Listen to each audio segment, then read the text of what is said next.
오늘은 신앙고백서 제9장 자유의지에 대해서 함께 배울 차례입니다. 어거스틴 선생이 창조부터 영혼까지 인류의 전체 역사를 죄의 관점에서 이렇게 격언처럼 정리한 적이 있는데요. 이걸 먼저 좀 읽어드리겠습니다. 어거스틴의 말입니다. 사람의 원상의 능력에는 죄를 짓지 않을 수 있는 능력과 죄를 지을 수 있는 능력이 포함되어 있었다. 아담의 원죄 가운데서 사람은 죄를 짓지 않을 수 있는 능력을 잃어버리고 죄를 지을 수 있는 능력만 지녔다. 사람은 지금도 죄 지을 수 있는 능력을 계속 발휘하는 것이다. 은혜의 완성 때에는 사람이 죄 지을 수 있는 능력을 상실하고 대신에 최고의 능력, 곧 죄를 지을 수 없는 능력을 얻게 될 것이다. 조금 풀어서 설명을 좀 드리면요. 이 어거스틴 이분이 사람의 역사를 네 가지 상태로 이렇게 정리를 한 겁니다. 첫째, 1번은 타락 이전의 상태이고요. 그 다음 둘째는 타락 후의 사람, 셋째는 은혜로 거듭난 사람이고요. 그리고 마지막 넷째는 영화된 사람입니다. 영광 중에 있는 사람. 네 단계인데 먼저 타락 이전의 사람, 그러니까 창세기 1, 2장 이야기죠. 그때 사람은 죄를 짓는 것도 가능했고 죄를 짓지 않는 것도 가능했었습니다. 그때 여러분 아시다시피 죄를 아담이 안 짓는 것이 얼마든지 가능했잖아요. 그리고 죄를 안 짓는 것도 가능했고 짓는 것도 가능했습니다. 그래서 실제로 죄를 지은 거고요. 그 다음 이 사람이 타락을 했고 인류가 함께 타락을 했는데 그 다음 타락한 이후의 사람은 죄를 안 짓는 것이 불가능한 상태로 떨어져 버렸습니다. 하루 종일 죄만 짓게 된 거죠. 이게 두 번째 단계인데 여러분 이게 지옥에 있는 상태, 죽어서 아예 지옥에 있는 상태, 그 사람의 상태랑 좀 비교해 보면 어떻습니까? 죄를 안 짓는 것이 불가능하다. 이 점에서 똑같죠. 이제 세 번째 단계입니다. 그런데 하나님께서 은혜로 중생시키신 사람은 죄를 안 지을 수도 있게 됩니다. 물론 여전히 죄를 지을 가능성도 있지만 성령님을 의지해서 얼마든지 죄를 안 지을 수 있거든요. 선을 행할 수 있습니다. 그게 여러분의 다 상태이길 바라고요. 이게 우리 주님을 믿는 사람들의 지금 상태일 텐데 이 3단계, 이 세 번째 단계를 원래 에덴 동산에서 최초의 상태랑 비교하면 어떻습니까? 어떤 게 더 좋은 것 같습니까? 죄를 지을 수도 있다. 그건 지금이나 그때나 마찬가지죠. 죄를 안 지을 수도 있다. 이건 어떻습니까? 지금이나 예전이나 같죠. 그 점에서는 이렇게만 놓고 보면 차이가 없는 것 같습니다. 물론 차이가 완전히 없는 것은 아니죠. 그때는 완전한 선을 행할 수 있었지만 우리 지금 선행은 부족합니다. 결핍이 있고요. 그렇지만 그리스도의 공로에 싸서 우리가 드리면 하나님께서 그걸 선으로 실제로 받아주시거든요. 칭찬하시고 기뻐해 주시지 않습니까? 그러니까 그렇게 치면 크게 차이가 없는 것 같습니다. 우리의 지금 상태가 최초의 에덴 동산의 상태보다 더 좋은 게 있다 한다면 우리는 타락할 수가 없다라는 그게 하나 있는 것 같습니다. 중생한 사람은 정말로 거듭난 사람은 다시 타락할 수 없거든요. 하나님께서 우리를 붙드시고 끌고 가시거든요. 인내하게 하십니다. 그러니까 우리가 타락하기 전의 상태랑 우리의 지금 상태를 비교했을 때 이게 훨씬 더 좋은 면들도 있다 하는 겁니다. 그다음 네 번째 상태는 그 영광의 상태죠. 그때가 되면 죄를 짓는 것이 불가능하게 됩니다. 이 지긋지긋한 이 죄와의 싸움을 이 사투를 우리가 벌이고 있는데 이제는 선만 행할 수 있게 됩니다. 이게 전부 다 죄에 대한 이야기인데 이게 결국에는 자유의지에 대한 이야기입니다. 우리 이 신앙고백서 9장이 그 이야기인데요. 웨스트민스터 신학자들은 어거스틴의 이 견해를 그대로 받았습니다. 그래서 오늘 이 9장이 5절로 되어 있는데 이 1절은 그 자유의지를 가진 인간에 대한 좀 일반적인 전반적인 이야기고요. 그 다음에 2, 3, 4, 5절이 있는데 이 2절부터가 2, 3, 4, 5 이 4개의 절이 방금 말씀드린 그 4가지 단계입니다. 그래서 2절은 이따 보시겠지만 무죄 상태에서 인간의 그 자유의지가 어떠했는지 그걸 고백하고요. 3절은 타락 상태에서 어땠는지, 그 다음 4절은 그 은혜 받은 상태에서 우리 지금 상태죠. 그리고 마지막 5절은 그 영원한 상태에서 인간의 자유가 어떤 모습으로 변할 건지 그걸 고백합니다. 이 9장 자유의지에 관하여 라고 해가지고 이 챕터 하나 전체를 이 자유의지라는 것에 지금 할애를 하고 있는데 이게 좀 의외라고 생각할 수도 있겠습니다. 근데 이게 이 주제가 종교개혁 당시에 그 핵심 쟁점 중에 하나였습니다. 그래서 역사 이야기를 조금만 하겠습니다. 그 종교개혁이 몇 년이었습니까? 1517년이었죠. 1520년에 그러니까 굉장히 초기에 이 로마 교황이 루터 선생의 여러 저작 중에서 41개의 이단적인 오류를 지적을 합니다. 이거 틀렸고 이거 틀렸고 이렇게 41개를 지적합니다. 그 중에 하나가 그 자유의지에 대한 루터의 말이었는데 이게 그 1518년에 루터 선생이 하이델베르크 논쟁에서 변호한 그런 주제였습니다. 루터가 그때 뭐라고 했는지, 뭐가 그렇게 문제였는지 제가 루터의 말을 읽어드리겠습니다. 루터의 말입니다. 타락 이후 자유의지는 오직 그 이름뿐이며 그가 할 수 있는 것을 행하는 한 그것은 죽을 죄를 범하는 것이다. 그러니까 사람이 타락한 이후에는 자유의지를 가지고 있기는 하지만 그건 맞지만 그거는 이름만 자유의지이지 실제로 그러니까 그렇게 자유롭다고 해서 막 자유롭게 막 하는 거 그 의지를 발휘해서 막 하는 거 그게 뭐냐 하면 그렇게 행하는 일이라는 게 결국 뭐냐 하면 죽을 죄를 범하는 그거밖에 없다 하는 그런 말입니다. 루터의 말입니다. 근데 이 견해가 이 루터의 말이 로마 교회의 구원론을 완전히 갈아엎는 토대를 뒤흔드는 그런 엄청난 주장이 되었습니다. 왜 그렇죠? 로마 교회에 따르면 사람이 어떻게 의롭다 하심을 얻습니까?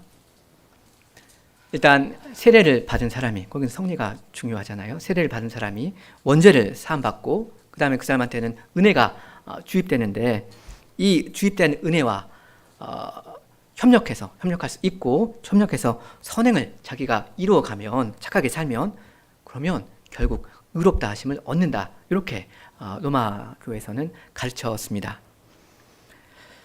그러니까 이 로마교가 원죄를 인정한다는 점에서는 그 어거스틴의 입장을 그대로 따르고 있는 건 맞는데 주입된 은혜와 사람이 협력해서 선을 행할 수 있는 인간의 자유의지가 있다. 도움을 받으면 주입된 은혜의 도움을 내가 받으면 선을 행할 수 있다. 그거를 인정한다는 점에서는 펠라기우스라는 사람의 입장을 받아들인 겁니다. 그래서 이 로마 교회의 구원론을 절반 펠라기우스주의라고 합니다. 이건 지금 사람의 그 의지가 타락한 후에도 근본적으로 부패한 것은 아니다라고 지금 이야기를 하는 거죠. 로마교는. 로마교의 구원론의 특징이 타락한 사람한테 뭔가 좋은 거 선한 거, 요만큼 건덕지라도 있는 것처럼 그렇게 이야기를 하거든요. 그래서 루터가 바로 이 지점을 공격한 겁니다. 그래서 이 로마교가 이거에 대해서 이 루터 선생을 정죄했고요. 아무튼 이렇게 돼서 에라스무스라는 이 로마교 사람이, 이 학자가 이 루터 선생의 견해를 반박하는 글을 쓰게 됩니다. 자유의지에 대한 토론이라는 책을 통해서 루터 선생이 뭐가 잘못됐는지 그렇게 반박을 합니다. 그래서 이 책에 대한 또 반박으로 루터 선생이 쓴 책이 그 유명한 노예의지론이라는 책입니다. 노예의지론, 자유의지론의 반대말이죠. 이 루터 선생의 이야기는 여러분 잘 아십니다. 사실상 자기가 그 죄를 지을 때마다 이렇게 자기한테 채찍을 막 그렇게 가하고 자기를 혹사시키면서 그렇게 자기 죄 문제와 싸운 그런 사람 아닙니까? 이 죄 문제 때문에 진심으로 괴로워했던 사람입니다. 근데 이 루터가 오직 은혜로 구원을 받는다 하는 그 복음을 발견하지 않습니까? 죄인이 하나님과 잘 협력하기만 하면 잘 최선을 다하면 구원받을 수 있구나, 이런 게 전혀 아니구나, 이걸 루터 선생이 알게 된 거죠. 그래서 루터 선생의 말이 타락한 사람의 자유의지라는 거, 그건 이름뿐이다. 실제로 죄인은 죄에게 종로를 탈 뿐 노예의 의지밖에 없다. 그건 노예의 의지다. 이렇게 루터는 주장을 했습니다. 이 후에 그 칼빈 선생이 그 기독교 강요를 이제 출판을 하는데 그 이 판을 로마교의 신학자 피기우스라는 사람이 읽게 됩니다. 이 피기우스라는 사람은 이 기독교 강요 2판 중에서 특히 칼빈 선생의 자유의지론에 대한 반박을 이렇게 하는데요. 책을 쓰는데, 그래서 칼빈 선생은 아까 그 루터 선생이 했던 것처럼 이 책에 대해서 자기의 또 입장을 말하는, 변호하는 그런 책을 또 하나 쓰게 됩니다. 자유의지에 대해서. 근데 여기에서 칼빈 선생은 아까 루터 선생이 말했던 그 견해에서 한 걸음 더 전진해 갑니다. 칼빈 선생은 타락한 사람의 의지를 자유의지라고 이름조차 붙일 수 없다, 이렇게 좀 더 강하게 말을 했습니다. 허건날 죄만 범하는 그러한 의지를 갖다가 어떻게 자유로운 의지라고 할 수가 있느냐. 그거 자유라는 말, 절대 그런 고귀한 말을 거기다 갖다 쓰면 안 된다, 그렇게 말했습니다. 루터는 이름만 자유롭다 이렇게 말했다면, 칼빈 선생은 이름도 자유롭다고 말하면 안 된다, 더 이제 거리를 둔 거죠. 뭐 루터나 칼빈이나 어떤 결정적인 차이가 있는 건 아닌 것 같습니다. 물론 죄인의 타락한 의지로 죄만 행한다고 하는데 이게 맞는 말인데, 이 사람의 의지는 다 그럼 없어져 버렸다, 이렇게 생각한다면 그런 것은 아닙니다. 사람의 의지는 없어져 버렸다, 그거 아닙니다. 다시 말하면 사람은 로봇처럼 되었다. 타락한 사람, 그러니까 아직 은혜를 얻지 못한 그런 불신자 이야기죠. 이런 사람은 로봇과 같다, 의지라는 거 없다라고 말한다면 그건 과합니다. 로봇이라는 거 제가 100% 확실한 것은 아닌데, 로봇은 자기 안에서 변수를 생성해낼 수가 없습니다. 어떤 랜덤 숫자, 예를 들어서 1부터 1000까지 랜덤 숫자를 내라, 이렇게 프로그램을 써가지고 이렇게 지시할 수는 있겠는데, 그래서 실제로 1부터 1000 사이에 어떤 숫자가 딱 나와가지고 이게 랜덤인 숫자처럼 보이지만 실제로는 그게 랜덤이 아니거든요. 제가 알기로는 그렇습니다. 그러니까 컴퓨터 안에는 변수라는 게 없습니다. 입력한 그것이 그냥 출력될 뿐입니다. 그 안에서 뭐 이렇게 일어날 수 있는 작용이 없습니다. 그냥 알고리즘을 따라서 가는 것 뿐이지. 그래서 실제로 참고로 랜덤 숫자를 만들어내려면 인풋이 외부에서 그 컴퓨터로 들어가는 게 있어야 되거든요. 근데 사람은 그런 존재가 아니다 하는 겁니다. 지금 불신자 이야기하는 건데 불신자도 본인이 선택하는 것이다. 본인이 고민해가지고 본인이 원하는 거 그거를 지금 하는 것이다. 그 이야기죠. 부패한 죄인은 필연적으로 죄만을 범하는데 이건 스스로 자기가 원해서 죄를 범하는 거지 본인이 사실 원치 않는데 억지로 부득이하게 죄를 범하게 되는 거 그런 건 아닙니다. 그렇기 때문에 그 죄인한테 그 죄의 책임을 물을 수가 있는 거고요. 이게 그 타락한 사람의 비참함입니다. 우리 에베소서 2장을 같이 조금 보면 좋겠습니다. 에베소서 2장 1절부터 3절입니다.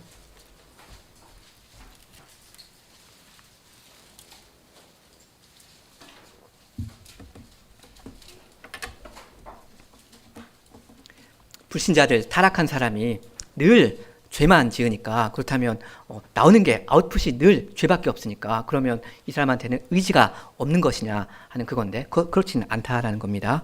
우리 1절부터 3절을 같이 읽겠습니다. 그는 허물과 죄로 죽었던 너희를 살리셨도다. 그때 너희는 그 가운데서 행하여 이 세상 풍조를 따르고 공중의 권세 잡은 자를 따랐으니 곧 지금 불순종의 아들들 가운데 역사하는 영이라. 전에는 우리도 다 가운데서 우리 육체의 욕심을 따라 지내며 육체와 마음에 원하는 것을 하여 다른 일과 같이 본질상 진노의 자녀였더니. 이게 바울 사도의 말인데 자기가 중생하기 전에 본인이 어땠었는가 그걸 이야기하고 있죠.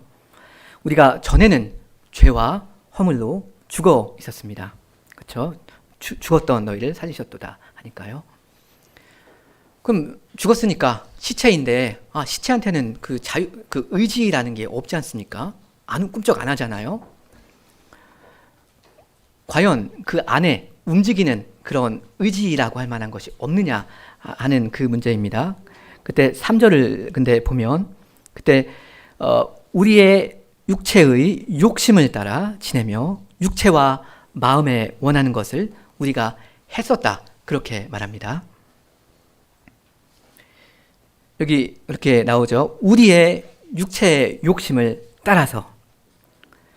그러니까 타락한 죄인이 그저 그냥 죄를 범하는 것이 아니라 욕심, 욕구가 있으니까 그 욕구를 따라서 죄를 범하는 겁니다.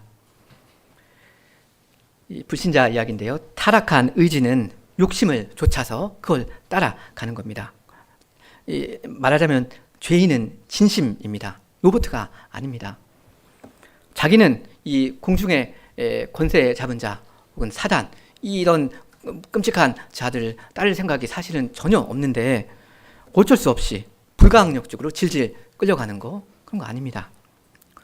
죄인들이 무고한 피해자인가 하면 사탄이 정말 나쁜 놈이고 그 타락한 죄인들, 그 불신자들은 사실은 선량한 시민인데 마음이 사실 좋은데 질질 끌려가는 그런 건가 하면 그렇지 않습니다. 여기 그렇게 되어 있죠. 욕심을 좇아 본인이 원해서 하는 겁니다.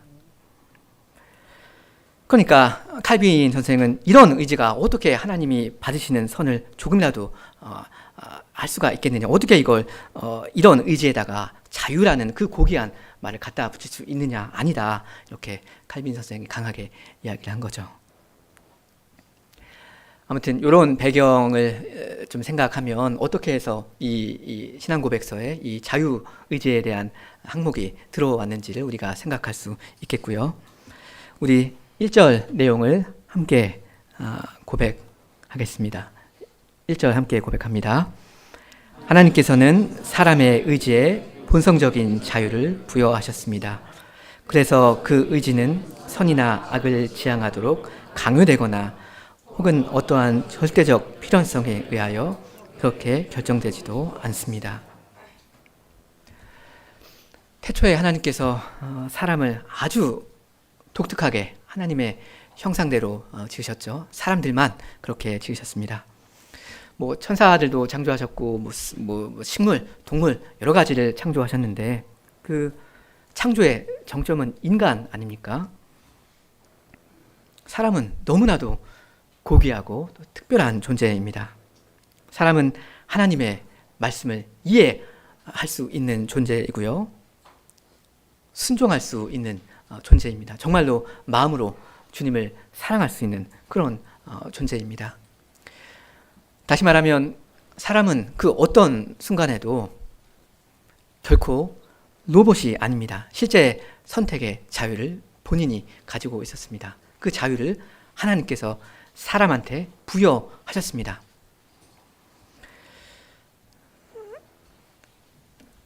선택의 여지가 없이 어떤 특정한 방식으로 행동할 수밖에 없도록 프로그래밍된 로봇이 절대 아닙니다. 그렇지 않다는 건 우리가 다 직관적으로 느끼지 않습니까? 본인이 어떤 옳은 선택을 했던 어떤 그런 선택을 했든 내가 그렇게 결정했다는 거 부인 못하지 않습니까? 그러니까 이 선악과 금령이라는 거 이거 절대 먹으면 안 된다. 먹으면 정령 죽는다. 이런 게 말장난이 아니었습니다. 실제로 이렇게 표현을 해도 된다면 선택권을 주신 겁니다. 네가 선택해라. 대신 난 네가 절대 그러지 않으면 좋겠다. 절대 그렇게 하지 말아라. 하시면서 이 초이스를 사람한테 주신 거죠. 이게 1절입니다. 그 일반적인 내용인데 사람한테 진짜 자유를 주셨다 이겁니다. 우리 2절을 함께 고백하겠습니다. 2절. 사람은 무죄의 상태에서는 선한 것과 하나님께서 기뻐하시는 것을 소원하고 행할 자유와 능력을 소유하였습니다. 그렇지만 아직은 가벼운 적이어서 그 상태에서 타락할 수도 있었습니다. 창세기 1, 2장 이야기죠. 하나님께서 본래 우리 인간들이 하나님의 선하심을 깨닫고 그분을 전심으로 사랑해서 그분을 순종하는 걸 기뻐해서 그렇게 하는 거, 그렇게 살도록 우리를 창조하셨습니다. 이건 뭐냐면 하나님의 자식, 자녀로 사람을 만들어 주신 거죠.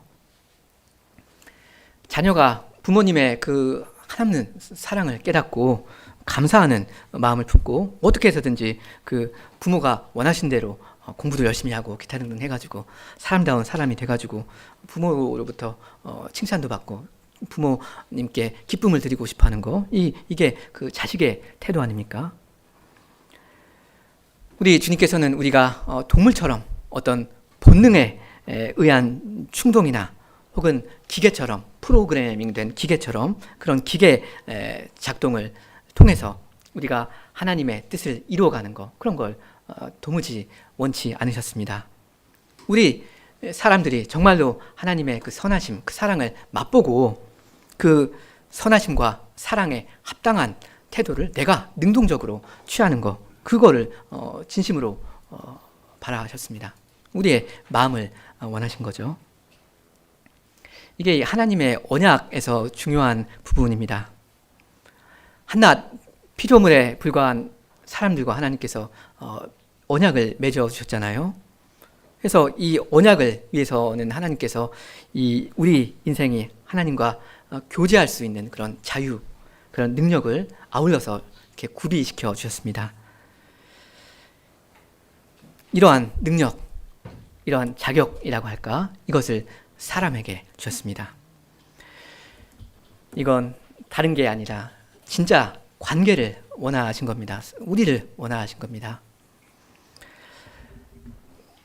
자녀 관계, 부모와 자녀 관계를 좀 말씀드렸는데, 뭐 자녀들이 없는 분들은 뭐 반려견, 뭐 아니면 뭐 고양이, 뭐 아니면 이구아나 뭐 이런 걸 이제 집에 모시고 이렇게 살기도 하죠.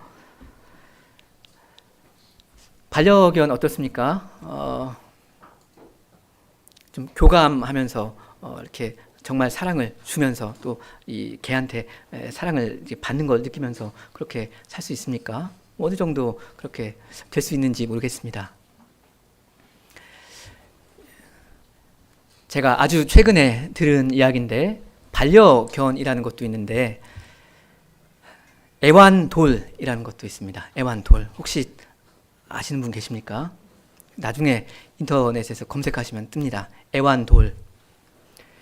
뭐 예쁜 돌, 안 예쁜 돌 여러 가지가 있는데 집도 지어주고요, 이름도 지어주고, 뭐 눈도 이렇게 그려주고, 이렇게 입도 그려주고, 뭐 옷도 입혀주고, 자기 집 안에 그 조그만 집에 이 애완돌을 모셔두고 이렇게 같이 행복하게 산다고 합니다.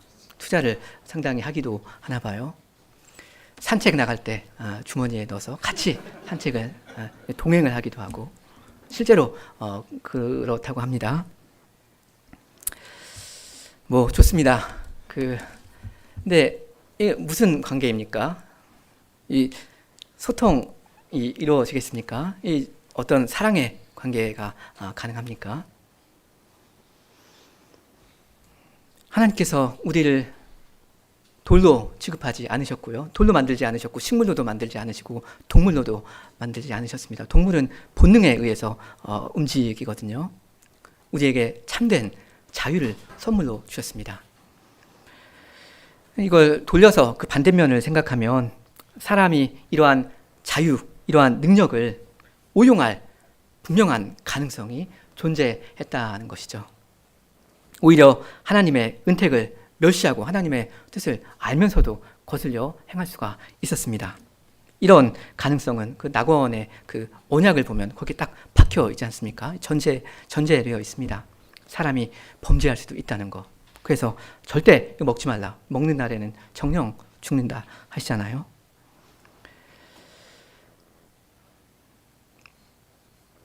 진짜 우리한테 말하자면 선택권을 주셨다는 게 얼마나 큰 은혜인지 알 수 없습니다. 하나님께서 하나님의 교제 상대로 우리를 대우해 주신 거죠. 그렇게 사람을 높여 주신 겁니다. 원래는 그냥 그 흙으로 돌아갈 존재인데 그냥 뼈와 살밖에 없는 뭐 침팬지 원숭이랑 엄청난 절대적인 차이가 있는 것 같지 않아 보이는데 하나님께서 숨을 불어 넣어주시고 그리고 자유의지를 주셨습니다. 이건 하나님께서 우리를 원하신 건데 우리를 사랑하시고 우리의 사랑을 원하신 건데 바로 이것을 사람이 악용해가지고 하나님을 배신했다는 것, 그걸 우리가 생각하면 이 얼마나 파렴치하고 못된 짓이었나 우리가 생각할 수 있죠. 과연 사람은 그래서 하나님의 금령을 불순종했고 고의로 자기의 자유로운 의지를 사용해서 불순종했습니다. 자유를 이렇게 남용하니까 죄의 노예가 되어버린 거죠. 이게 사람 본인이 자기의 자유로 저지른 일이기 때문에 그렇기 때문에 하나님께서는 이 사람한테 책임을 물으실 수가 있었습니다. 언약의 심판을 내리실 수가 있었습니다. 형벌은 고의로 죄를 위반한 사람한테 마땅한 것입니다. 참고로 요즘은 어떤 사람이 범죄를 했을 때 뉴스에 나오고 그럴 때 그 범행의 경위를 설명할 때 죄를 범한 그 사람의 범행 의지보다는 그 사람의 자라난 가정 형편이 어땠는지, 뭐 사회적인, 뭐 경제적인 어떤 심리적인 상태가 어땠는지 이런 걸 갖다가 분석하고 그것을 중요하게 여깁니다. 근데 사람의 행위가 근본적으로 자유로운 자기가 선택하는 그 의지의 결과가 아니라 어떤 주변에 있는 환경적인 조건의 어떤 조합으로 인해서 그렇게 된 것이다 하는 거, 그 결과다라고 설명하는 거, 그건 사람의 본성을 정확하게 제대로 본 것은 아닙니다. 사람을 사람 취급 안 하는 거죠. 어쩔 수 없었다. 그 사람 잘못 없다. 그건 그 사람 본인에게도 좋지 않습니다. 자기가 잘못한 것을 깨달아야 하니까요.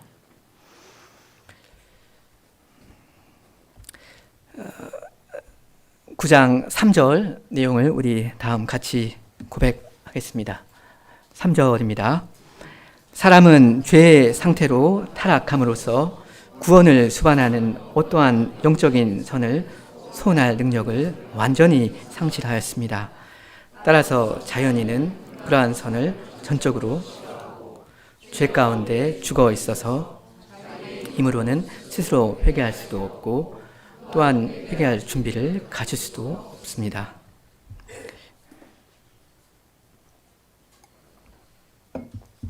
이것이 소위 전적 타락, 전적 부패입니다. 죄에 범한 사람은 그 본성에서 전적으로 타락해 버렸습니다. 그래서 어떤 부분에도 죄로, 이 시커먼 죄로 오염되지 않은 부분이 없습니다. 그래서 어떠한 그 신령한 선도 뜻할 기능 자체를 완전히 상실해 버렸습니다. 이게 타락한 불신자의 모습입니다.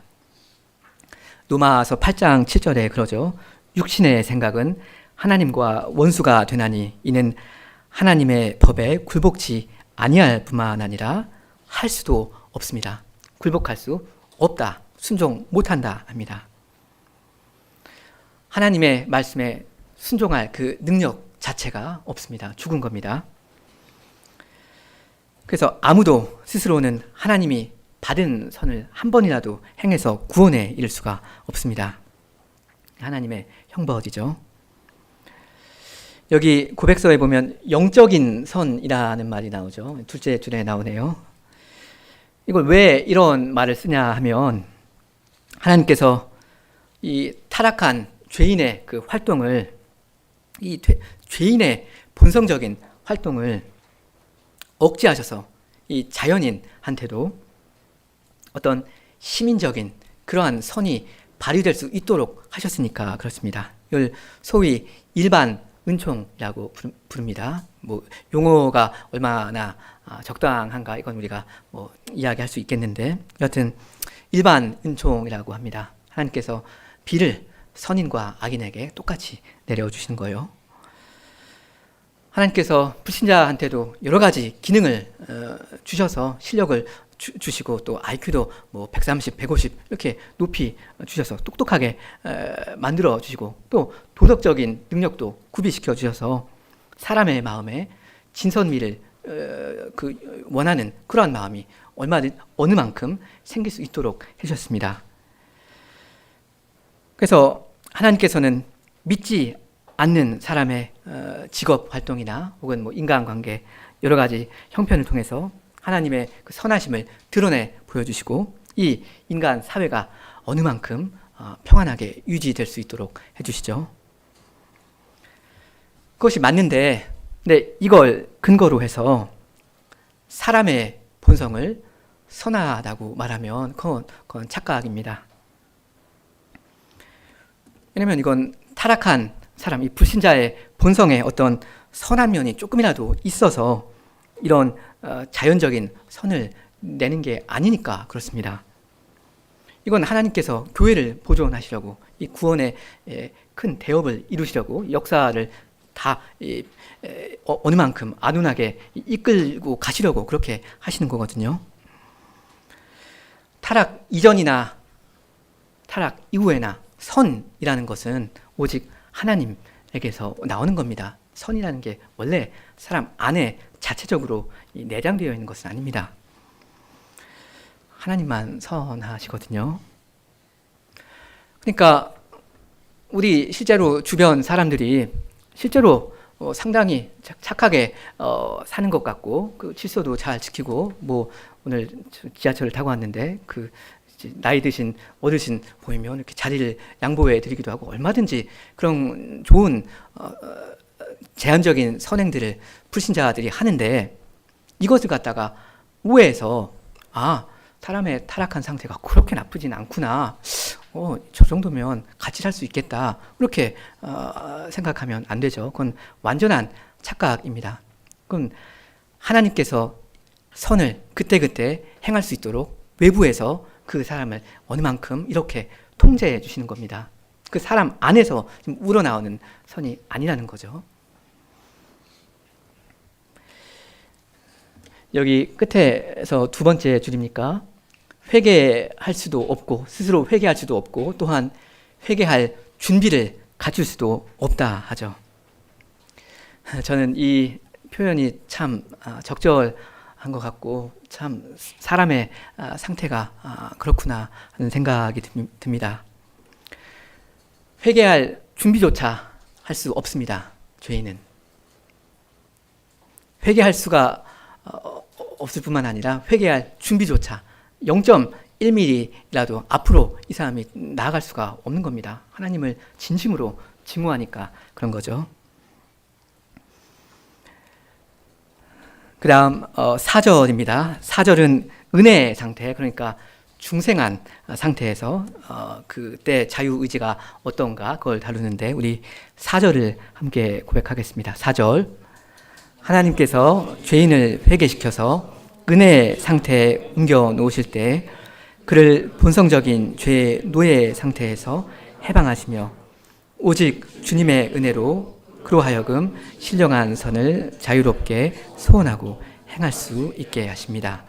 그러나 그에게 남아있는 부패 때문에 그가 선한 것만 완전하고 오롯하게 소원하지 않고 악한 것도 또한 소원합니다.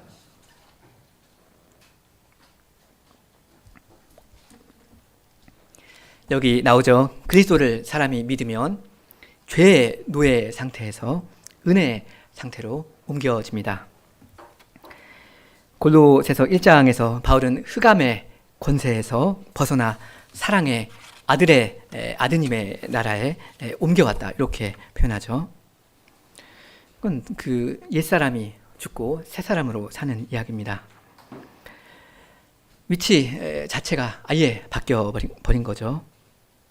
그리스도께서 그리스도 그 거룩하신 그분이 하나님을 사랑하시고 그 뜻에 즐거이 순종하신 것처럼 그렇게 그리스도를 믿는 신자도 그리스도의 생명을 받아서 그렇게 그리스도처럼 살기 원하는 거, 이게 그리스도인입니다.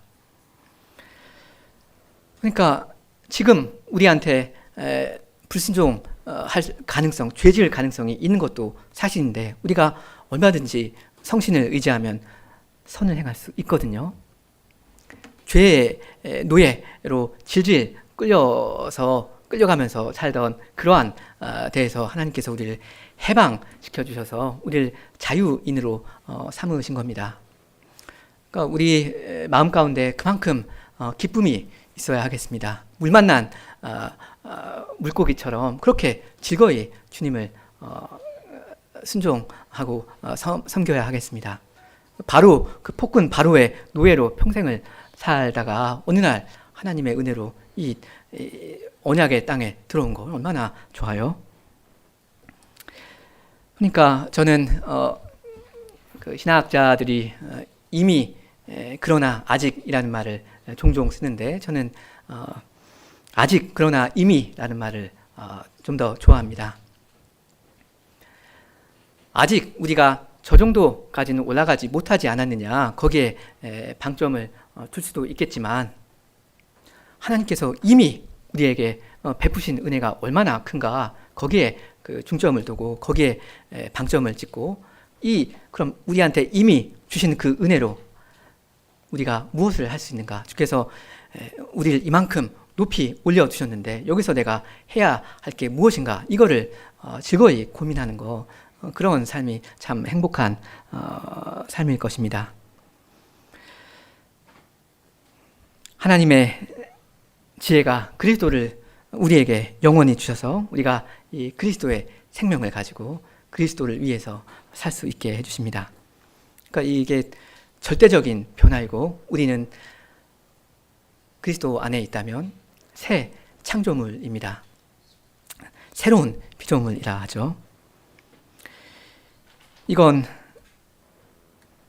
우리가 그리스도를 믿어서 그리스도를 닮아가는 거, 그 과정에 들어선 건데 이건 시작에 불과하죠. 근데 그래서 앞으로 우리가 더 높은 곳에, 더 복된 위치에 올라갈 것이 사실인데, 저는 우리가 아까 그 로마서 7장에서도 읽었지만 이러한 바울 사도의 고뇌가 있었으면 좋겠습니다. 하나님께서 나에게 이미 주신 은혜가 얼마나 큰가, 여기에 방점을 두면 내가 죄인이라는 것을 현실로 받아들이지 않게 됩니다. 난 뭐 어차피 죄인인데 어쩔 수 있냐, 이렇게 사는 것이 아닙니다. 그 죄와는 싸워야 하는 것이거든요. 죄라는 것을 자연스러운 당연한 상태로 여기는 거, 대수롭지 않게 내가 범죄한 거 그렇게 여기는 거, 그건 절대 좋은 일이 아닙니다. 하나님께서 얼마나 높은 위치에 우리를 두셨는데 그런 생각을 합니까? 그 선물이 얼마나 크고 이 선물로 말미암아 이걸 우리가 활용해서 무엇을 하나님께 바칠 수 있도록 주께서 해주셨는데 왜 그런 생각을 해야 합니까? 왜 우리의 정체성이 마치 죄인인 것처럼, 원래 죄를 짓는 그런 사람인 것처럼 그렇게 생각합니까? 그거 아닙니다. 우리는 성도입니다. 성경에서 중생한 사람을 죄인이라고 몇 번이나 부르는지 여러분 한번 세워보십시오. 얼마 없습니다. 우리는 성도입니다. 의인입니다. 그러니까 의인답게 살아야 합니다. 우리 5절 마지막으로 5절을 함께 읽겠습니다. 5절.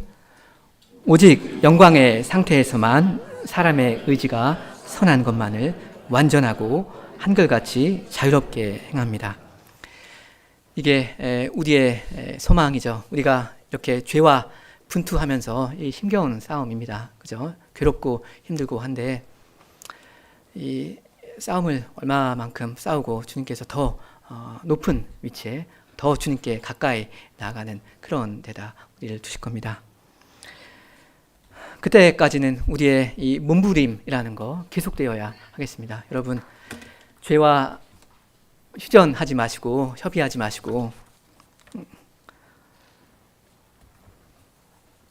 이렇게 선을 긋고 나는 여기까지 요만큼 할 테니까 너 죄는 여기까지 있어라, 이 정도로 합의하지 마시고 언제든지 진군을 하시면 좋겠습니다. 더 순종하면서 더 기쁘게 주님을 섬기고 그렇게 사시면 좋겠습니다. 예, 참된 자유의 능력을 하나님께서 우리한테 이미 주셨거든요. 그 자유를 여러분 얼마든지 누리시면서 활용하시면서 사시면 좋겠습니다. 함께 기도하시겠습니다.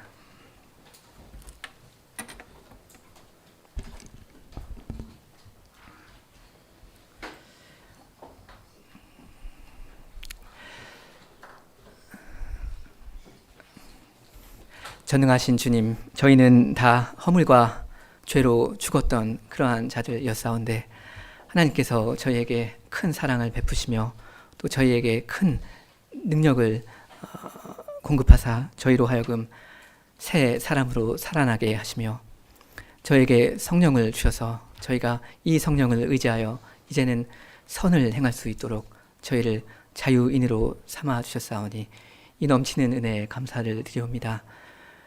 주님, 주께서 저희를 의인이라 칭하셨고 또한 하나님의 귀한 자녀로 삼아 주셨사오니 주님, 저희에게 주님의 말씀을 사모하는 그 심정을 더욱 주시고 주님을 사랑하는 그 마음을 더욱 주셔서 저희가 즐거이 하나님을 순종하며 그 모든 계명에 복종하면서 자기를 쳐가면서 이 몸을 주님께 복종시킬 수 있도록 하여 주시옵소서. 저희가 행여라도 이 죄와의 싸움을 잠시라도 그치지 않게 하여 주시고 언제든지 주님의 편에 속하며 거룩한 백성으로 서 나가게 하여 주시옵소서. 예수님의 이름으로 기도하옵니다. 아멘.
여호와는 내게 복을 주시고 너를 지키시기를 원하며 여호와는 그 얼굴로 내게 비추사 은혜 베푸시기를 원하며 여호와는 그 얼굴을 내게로 향하여 드사 평강 주시기를 원하노라.